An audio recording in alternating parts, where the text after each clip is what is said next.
If you're wondering how I got into this mess, it's basically because I added an aggro distance to the AI. So when one guy starts chasing me, he's going to notify everybody else that I'm within the range, and all of the AI is going to chase me as well. And when they catch me, they're going to stare at me for an indefinite amount of time with some pretty scary looks on their faces. Yeah, this is nightmare worthy.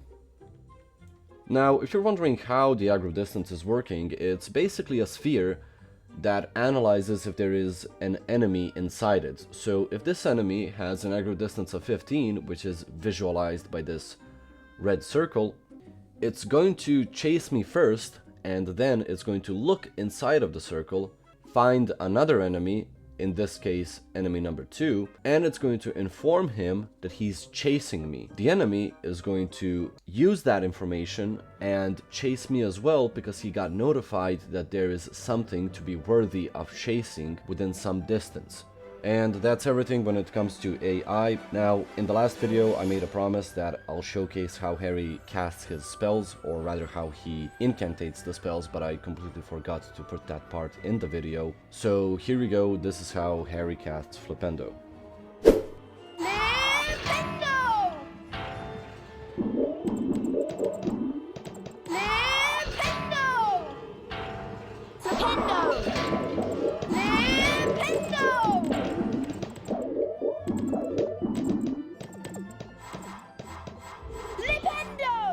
Something that's also worth mentioning is that I made a difference between enemies. I have prefect enemies and PvP enemies. Now, PvP enemies have a health bar above their heads, and this health bar right here is completely working, completely interacting with the damage, and it takes in the health from the health script, makes a percentage out of it, and when you take any form of damage, it's going to be deducted the proper way. Now, the only problem is I didn't put any damaging spells, as adding PvP spells is something that's going to be in phase 2 of the game, and not something I'm going to waste my time currently. But just to show you how it works, there's a canvas, and there's a background and a foreground, and basically when I increase, or rather decrease, the scale of the foreground, the health bar is going to go up or down.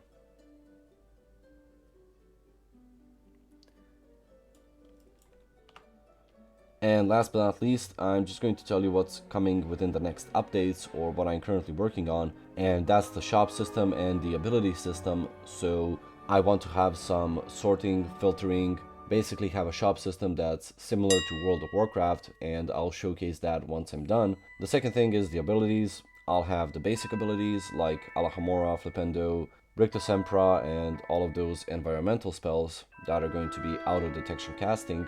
And I'm going to have the other type of spells, which are going to be PvP spells, mainly Stupefy, the Killing Curses, and I don't know, I need to Google out what other PvP spells exist. I would like to announce that I found a game designer, so basically a person who's going to take all of these old assets, all of this old art, upgrade it, and send it back to me. Now, we started working on some basic things like the game icon, which I pretty much like, but I can't showcase the icon because there's still a little bit more work to be done. It's still in its showcasing phase, but I would like you to know that my team grew for one more person, and from now on it's going to be a little bit faster. Anyways, that's it for the video. If you have any questions, leave a comment. If you like the content, like and subscribe, and I'll see you in the next video where I will be making improvements to my shopping system. Goodbye.